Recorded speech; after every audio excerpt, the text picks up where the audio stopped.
구약성경 느헤미야 11장 1절부터 36절까지 교독하겠습니다.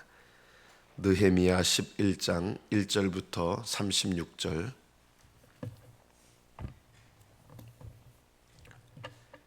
(1절부터) 교독합니다. 백성의 지도자들은 예루살렘에 거주하였고 그 남은 백성은 제비 뽑아 10분의 1은 거룩한 성 예루살렘에 거주하게 하고 그 10분의 9는 다른 성읍에 거주하게 하였으며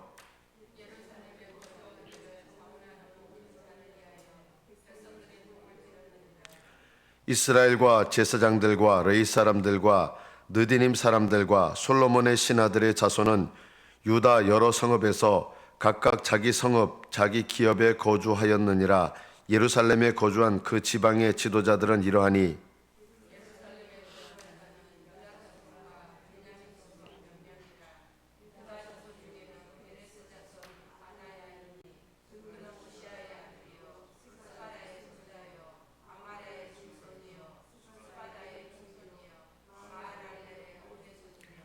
또 마아세야니 그는 바룩의 아들이요 골호세의 손자요 하사야의 증손이요 아다야의 현손이요 요야립의 5대 손이요 스가랴의 6대 손이요 실로 사람의 7대 손이라.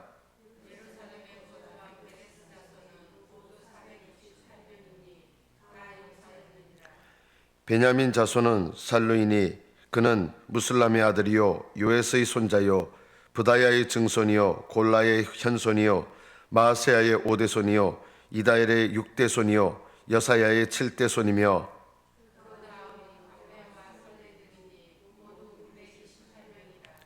사그리의 아들 요엘이 그들의 감독이 되었고 하수누아의 아들 유다는 버금이 되어 성읍을 다스렸느니라.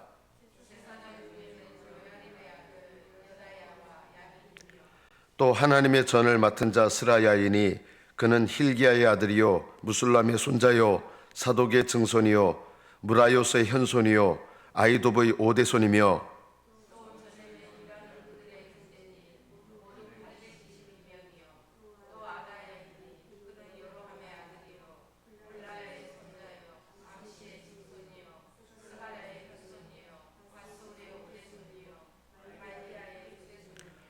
또 그 형제의 족장된 자인이 모두 242명이요 또 아마세이니 그는 아사렐의 아들이요 아흐세의 손자요 무실레모스의 증손이요 임멜의 현손이며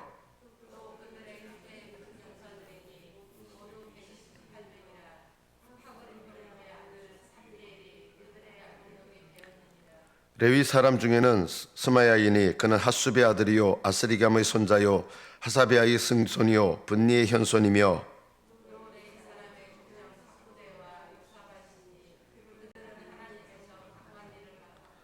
또 아삽의 증손 삽디의 손자 미가의 아들 mat다냐이니 그는 기도할 때 감사하는 말씀을 인도하는 자가 되었고 형제 중에 박뷰가가 버금이 되었으며 또 여두둔의 증손 갈랄의 손자 삼무아의 아들 압다니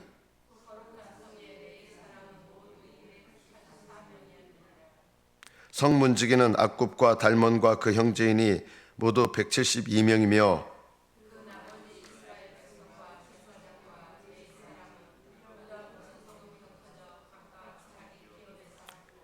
느디님 사람은 오벨에 거주하니 시하와 기스바가 그들의 책임자가 되었느니라.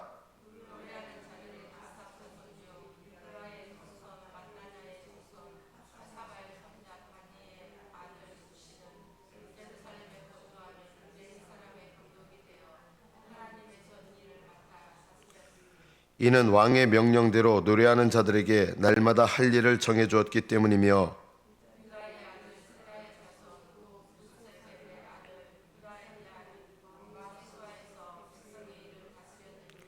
마을과 들로 말하면 유다 자손의 일부는 기럇 아르바와 그 주변 동네들과 디본과 그 주변 동네들과 여갑세엘과 그 마을들에 거주하며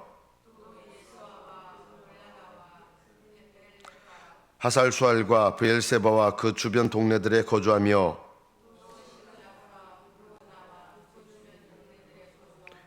또 에느림몬과 소라와 야르못에 거주하며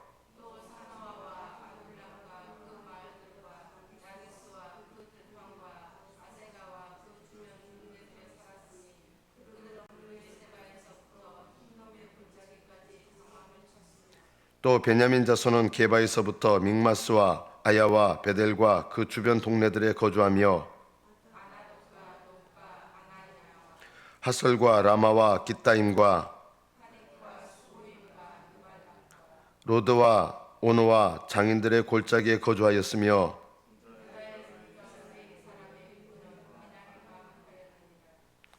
여기까지 받들어 읽겠습니다. 이스라엘 백성들이 돌아온 숫자가 그렇게 많지가 않았습니다. 우리가 생각하는 것처럼 뭐 수백만 명 되고 그런 게 아니라 1차로 돌아온 사람이 약 4만 5천여 명 정도였습니다. 이 사람들이 이제 이스라엘 전역에 흩어져서 살아야 되는데 그 중에 이제 10분의 1은 예루살렘에 거주해야 되는 거예요. 전국에 흩어지는데, 근데 이 예루살렘에 거주하는 사람들을 위해서 제비를 뽑게 됐습니다. 왜냐하면 자원하는 사람이 별로 없었던 거예요. 예루살렘에 사는 게 부담스러운 거예요. 왜 부담스러웠을까요? 다른 이방인 지역과 연관된 곳에 이렇게 살면은 이게 이익을 얻을 가능성이 많거든요. 교역을 하면서. 근데 이 예루살렘은 다른 이방인들과 교역을 할 수 없는 위치입니다. 예를 들면 중국 접경 지역에 있는 사람들은 중국과 이렇게 물물 교환도 하고 뭐 이런 소규모의 무역을 하면서 그 사람들은 먹고 살 수가 있는데, 이 내륙 지방에 깊이 있게 되면 그런 무역이 불가능한 것처럼 예루살렘이라고 하는 이 장소가 이방인들과 무역을 할 수 없는 곳이에요. 지금 숫자들이 얼마 안 되는 상태에서 가뜩이나 피폐한 상태, 이 상태에서 이 예루살렘에 거주한다는 것은 굉장히 물질적인 어려움을 각오해야 되는 그런 상황입니다. 이런 상황에서 우리 생각은 예루살렘이 예를 들면 서울과 같은 곳이고 도읍지고 그러면 예루살렘에 누구나 다 살기를 원하지 않을 것인가? 그렇지 않았습니다. 두 가지가 있는데, 하나는 이방인의 삶에 익숙했던 사람들이 예루살렘에 거주하게 되면 첫째, 익숙하지 않았던 예배 중심의 신앙생활, 거룩한 신앙생활이요, 모든 사람들에게 그렇게 익숙하지 않은 거예요. 예를 들면 여러분 지금 새벽기도 여러분 나오셨는데 새벽기도 생활하는 거 불편하잖아요. 그런데요, 새벽기도 생활하는 게 복된 거예요. 지금 어떻게 보면 새벽에 나와서 어떻게 보면 이게 잠도 더 자고 싶은데 잠도 줄여야 되고, 때로는 몸이 피곤할 때가 있잖아요. 몸이 피곤해서 오늘은 좀 쉬고 싶다 이럴 때도 새벽기도 직분 때문에 나오시는 분들도 있잖아요. 저는 직분 때문에 나오시는 것도 그거는 훌륭하다. 오늘 본문에도 보면 지도자들이 예루살렘에 거주하게 됩니다. 왜냐하면 이들은 직분 때문에 거주한 거예요. 본을 보여야 되기 때문에. 교회에 중직이 되는 건요, 내 신앙생활 하고 싶고 말고 싶고가 아니라 두 가지가 있어요. 내가 중직으로 부름받았다는 것은 이 부르심에 합당한 신앙생활을 다른 사람에게도 보여주는 면이 있어야 되는 거예요. 이게 이상한 게 아니라 외식이 되면 안 되지만, 외식이 되는 거는 이거는 죄죠. 그러나 다른 사람에게 나의 신앙생활을 본을 보여서 그 사람들로 하여금 올바른 신앙생활을 가르쳐 줄 수 있는 것, 이거는 바른 겁니다. 외식은 잘못된 것이지만 본을 보이는 것은 올바른 것이다. 교회에 중직이 된다는 것은 모든 신앙생활에 본을 보이는 거예요. 그래서 예루살렘에 거주하는 게 제일 다 부담스러운데 누가 제일 먼저 기록되어 있습니까? 여기 보면 지도자들이 먼저 하는 거예요. 지도자들이. 이것이 신앙의 본을 보이는 겁니다. 신앙의 본을 보이는 것과 신앙의 외식을 하는 건 비슷한 것 같은데 전혀 다르다. 외식은 하나님을 향한 마음이 없으면서 사람에게만 잘 보이려고 하는 게 외식입니다. 본을 보이는 것은 하나님을 경외하는 마음 때문에 다른 사람에게도 내가 신앙의 모습을 올바르게 나타내야지, 하나님을 경외하는 마음 때문에, 이거는 본을 보이는 것입니다. 비슷해 보이지만 전혀 다릅니다. 지도자들은 예루살렘에 거주하였다. 이것은 신앙의 본을 보이는 것이고, 지도자들이 가장 먼저 어려움을 취하는 겁니다. 여러분이 교회에서 지도자의 위치든 아니든 제일 소망해야 될 게 뭐냐면요, 하나님, 제가 기도하는 일에 있어서 본을 보여야 되는 위치, 저는 이게 제일 중요하다. 하나님 앞에 내가 기도하는 영이 있어서 이 기도하는 영을 가지고 다른 사람들에게 저분은 외식이 아니라 참 기도하시는 하나님의 사람이다, 기도의 사람이다, 이런 평가를 받아야 마땅한 것이죠. 기도의 사람이다. 이제 남은 백성들은 제비를 뽑게 됩니다. 10분의 1을 예루살렘에 거주하게 합니다. 거룩한 삶이 부담스러웠던 것이죠. 이방에서 돌아와서 그 기쁨과 은혜는 알지만 이제 예루살렘에 이제 예배 중심의 삶을 살아야 되는 거예요. 예루살렘에. 그래서 예배 중심의 삶을, 또 하나는 물질적으로 그렇게 풍요하지 않은 삶을 살아야 가능한 것인데, 그래서 자원하는 것보다 자원하는 사람이 없는 거예요. 그래서 제비를 뽑게 된 거예요. 제비를 뽑은 자들은 내가 왜 제비 뽑혀야지, 이런 마음을 품지는 않았습니다. 이것도 신앙입니다. 제비 뽑힌 자들은 그것을 영광스럽게 여겼습니다. 그리고 거룩한 삶을 살아야 되는 이런 어떻게 보면 영적인 의무감, 그리고 물질적인 일에 있어서 내가 상대적으로 어려움을 겪게 되겠지만은, 그러나 이렇게 제비 뽑혔을 때 이것을 하나님의 뜻으로 받아들인 것이죠. 하나님의 뜻으로 받아들였을 때 이렇게 어떻게 보면 부담스러운 예배 중심의 신앙생활, 그리고 물질적으로 어려운 신앙생활을 내가 제비가 나한테 돌아왔다는 것에 대해서 이런 마음 안 품었어요. 그것을 기꺼이 하나님 뜻으로 여기고 기꺼이 순종하는 마음으로 예루살렘에 거주합니다. 이것이 믿음입니다. 믿음이에요.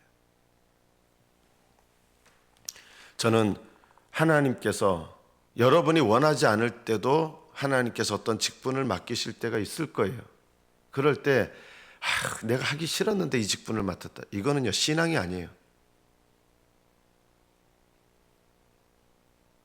어떤 분들은 또 어려움을 당하니까 내가 이러니까 안 하려고 그랬잖아요. 이건 신앙이 아닙니다. 하나님께서 내게 맡기신 것에 대해서 내가 사실은 원치 않았더라도 하나님께서 내게 이 직분을 맡았다 그러면 어떤 마음을 품어야 되느냐, 하나님 앞에 기꺼이 감당해야 됩니다. 맡겨진 자는, 처음에 내가 원하는 상태에서 맡겨진 게 아니라도 하나님의 뜻 가운데 내게 맡겨졌다면 어떤 마음이 되느냐, 기꺼이 감당해야 됩니다. 어떤 분들은 이제 말씀을 전하는 주의 종들, 저는 여태까지 보니까 딸들이 뭐 장로 부인, 뭐 무슨 부인 되는 건 다 원해도요, 목사 부인 되는 거 원하시는 분은 제가 거의 못 봤어요. 왜 그런지 아세요? 그게 제일 힘드니까. 목사님들이 농담처럼 하는 사람 중에, 농담이에요, 농담인데 약간 진실이 숨어 있어요. 전생에 제일 악한 자가 사모로 환생한다고. 왜 뭐 장로 부인 되고 이런 거 영광스럽게 여기는데 사모가 된다고 하지 마라. 왜냐하면 많은 기도의 짐을 져야 되고요, 또 교회에서 어떻게 보면 많은 사람들에게 표적이 되고요. 사모가 되는 건요, 순식간에 수많은 시어머니들이 생기는 거고요. 그러나 하나님께서 그 직분을 맡기셨다. 그러면 어떻게 되느냐, 내가 안 맡으려고 했지, 이래서는 안 된다. 이거는 하나님의 사람이 아닙니다. 이러면요, 꺼려지는 일을 하나님이 내게 맡기셨을 때, 비록 그게 맡기 전에는 꺼려지는 일이었다 할지라도 하나님이 내게 맡기셨다. 그때는 하나님을 경외하는 사람들은 어떤 태도를 품느냐, 기꺼이 감당하게 됩니다. 이것이 마땅한 태도입니다. 교회에서도요, 제가 어떤 직분을 맡고 싶어 하잖아요. 누구나 다 꺼리는 직분일 수 있어요. 그러나 내 뜻이 아니라 하나님의 뜻 가운데 맡겨졌다. 그럼 어떻게 되느냐, 기꺼이 감당해야 되고 겸손히 감당해야 되고 충성되게 감당해야 된다. 이것이 올바른 거 아니겠습니까? 겸손히 충성되게 그리고 자원함으로. 제비 뽑혔지만 내가 이거 억지로 하네. 제비 뽑혔으니까 억지로 하죠. 이런 마음이 아니었어요. 제비 뽑힌 자들은 그때는 기꺼이 예루살렘에 거주합니다. 불평하지 않습니다. 이것이 하나님 앞에 마땅한 마음이죠. 그리고 나머지 사람들은 어떻겠습니까? 예루살렘에 거주하기를 자원하는 모든 자를 위하여. 여러분, 이들은 제비 뽑혔잖아요. 근데 여기서 성경 말씀에 뭐라고 얘기합니까? 예루살렘에 거주하기를 자원하는. 자원해서 제비 뽑힌 건 아니었어요. 그런데 제비 뽑히니까 어떻게 됐어요? 자원한 거예요. 소원하는 마음을 품고. 이들은요, 복된 사람들이에요. 저는 주의 종 되려고 하는 생각 한 번도 해본 적이 없어요. 부름 받기 전에는요. 저는 부름 받고 싶지도 않았어요, 사실은요. 저의 꿈은 그냥 대학원 졸업해서 박사학위 받고 연구원 되는 게 꿈이었어요. 제 주변 친구들, 기도하는 친구들 다 목사들 될 때도, 목사님 신학교 갈 때도 나는 안 간다. 나는 목사 될 사람 아니다. 그냥 나는 내가 하고 싶은 이 일 속에서 하나님 맡기신, 하나님 기쁘시게 하는 이 일을 하겠다. 내가 맡기신 일 속에서. 근데 오히려 저는 뜻하지 않게 하나님께서 이제 부르셨어요. 그럼 그 다음에 어떻게 되냐? 네, 하기 싫은 거 억지로 감당하게 됐습니다. 이렇게 하면 이거는 하나님의 일꾼은 아닌 거예요. 하나님께서 내게 하나님의 주권으로 어떤 일을 하겠다고 맡기셨다면, 주권적으로 하나님께서 일을 맡기신 사람은 어떤 마음을 품어야 되느냐? 모든 면에 있어서 자원하는 마음을 품어야 됩니다. 오늘 이 본문이 참 놀라운 거예요. 제비 뽑아서 누구나 다 꺼려지니까 제비 뽑아서 예루살렘에 거하게 되는데, 예루살렘에 거주하기를 자원하는 모든 사람들이라 했어요. 모든 사람들이 자원했어요.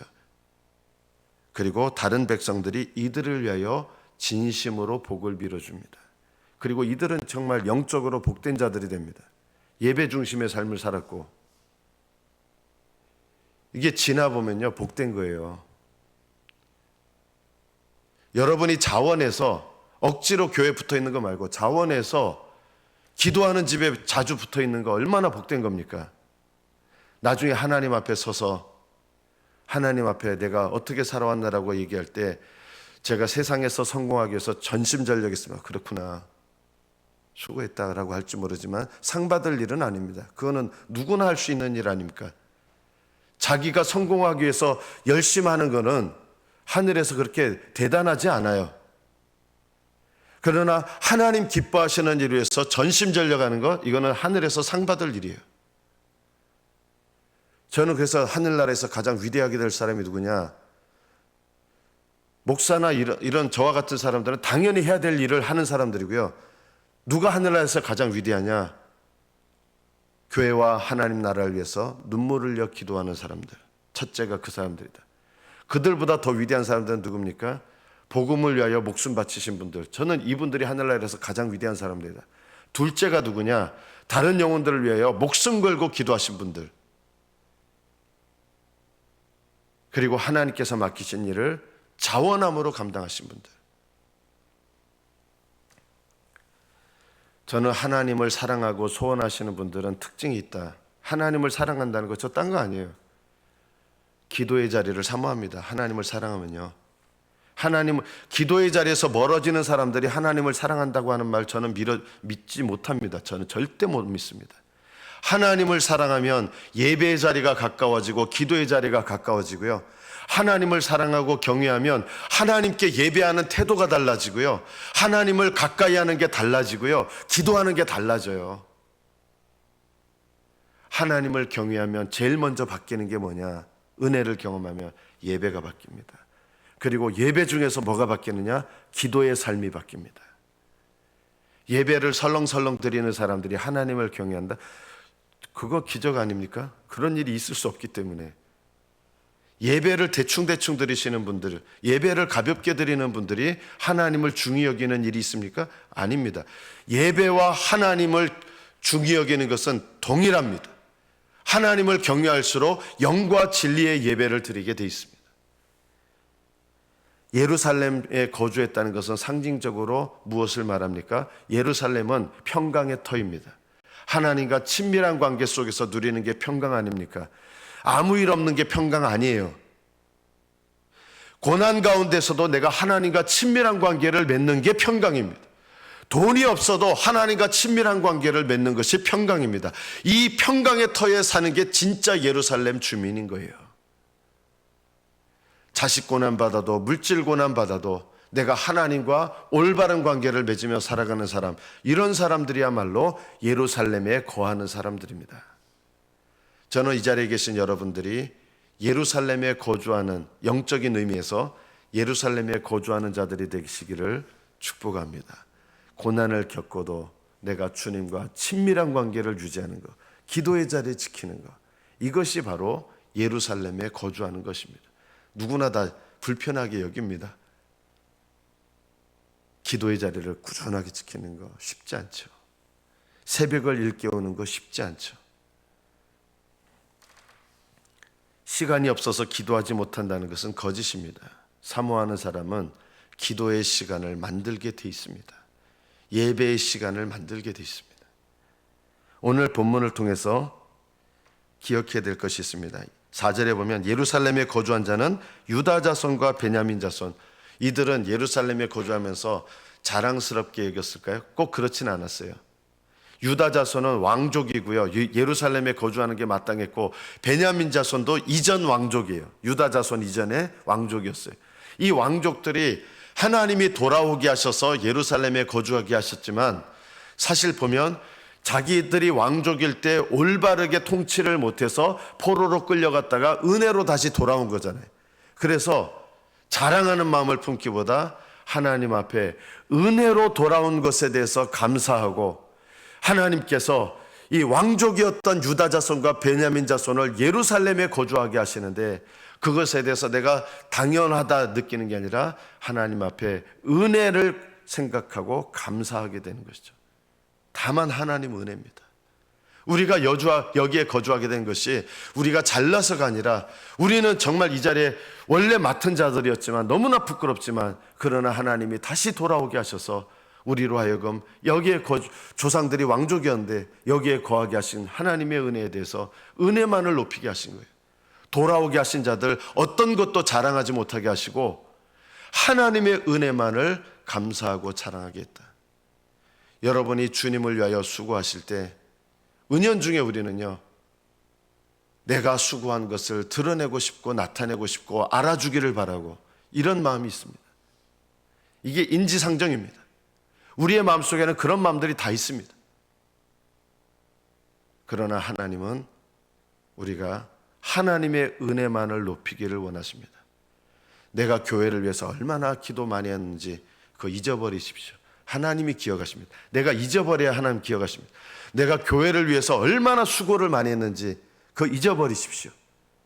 하나님이 기억하십니다. 오히려 내가 그것을 기억하고 남들에게 인정받기를 원한다 그러면 하나님이 오히려 기억하지를 않으십니다. 하나님의 은혜로 여기까지 왔다는 것을 늘 기억하면서 자랑할 것이 없는 것이죠. 이 유다 자손과 베냐민 자손이 예루살렘에 거주하면서 우리가 왕족이니까 여기 왔다, 이런 생각 전혀 품지 않습니다. 오히려 우리 조상들의 죄를 자기들의 죄로 여기면서 우리가 하나님 앞에 부끄럽게 응답해서 포로로 끌려갔지만 은혜로 여기에 와 있다, 이 생각을 하면서 자랑할 것이 하나도 없고 감사할 것밖에 없는 거예요. 마지막으로 우리가 오늘 본문의 말씀을 통해서 기억해야 될 것이 있습니다. 제사장과 레위 사람, 유다, 20절에 보면 유다 모든 성읍에 흩어져 각각 자기 기업에 살았고, 21절에 그 다음에 나오는 사람이 누구냐? 느디님 사람들. 여러 번 얘기했지만 원래 죽었어야 될 가나안 민족이 조상이었습니다. 누구냐면 기브온, 가나안 민족들 중에 하나인 기브온 족속이었습니다. 이 기브온 족속들이 여호수아를 속이고 살아남아서 나무 패며 물 깃는 가장 천한 일에 허드렛 일 하는 노예로 삼았던 사람들이었거든요. 이들이 계속 느디님은 들여진 자들이라는 뜻이에요. 가장 천한 일에 들여진 자. 그런데 이 느디님 사람들은 가장 천한 노예의 신분이었지만 그것을 감사하게 여겼고 하나님께 그런 천한 노예의 신분에 들여진 것에 대해서 오히려 하나님 성전에서 가장 천한 일을 맡은 것에 대해서 감사하게 여기고, 그래서 나중에는 이스라엘 역사의 족보 속에서 멸망했어야 될 이 기브온 사람들이 이제는 하나님께 드려진 자들, 느타님, 하나님께 드려진 자들에 대해서 늘 기록하고 늘 여기에 등장하는 거예요. 제사장 그룹, 레위 그룹은 어떻게 보면 하나님을 섬기는 공식적인 가장 중요한 그룹인데 이들에 이어서 느디님 사람들이 끊임없이 나온다는 것, 하나님께서 이제는 그들을 멸망할 족속으로 여기지 않고 이렇게 천하게 여겨지는 일에 하나님께 드려지고 헌신해서 하나님께서 그들의 수고를 기쁘게 받으신다는 것, 그리고 하나님께서 기억하신다는 것, 이제는 하나님의 일을 하는 자들로 하나님께서 기억하신다는 것, 그리고 그들의 이름이 여기에 기록됩니다. 이게 얼마나 영광스러운 일입니까? 나중에 하나님 나라의 심판대에 섰을 때 하나님께서 교회에 드러나지 않고 인정되지 않고 사람들이 알아주지 못하지만, 그러나 누구나 꺼리는 이런 일들, 누구나 꺼리는 장소에 거한 사람들이 있었고 누구나 꺼리는 일들을 기꺼이 감당한 사람들이 있었는데 이들은 하나님께서 기억하시고 복되게 하시는 인생들이 되었습니다. 오늘 이 긴 본문 속에서 누구의 후손 조상님이 누구 나오는데 믿음의 계속, 하나님을 향한 믿음의 계보가 이어지는 것을 말합니다. 여러분의 헌신과 수고가 여러분에게도, 그리고 여러분이 누군가에게, 자녀들에게 또 누군가에게 본을 보여서 아름다운 믿음의 본이 계속 이어지는 영적인 조상들이 되시기를 예수님의 이름으로 축복합니다. 기도하겠습니다.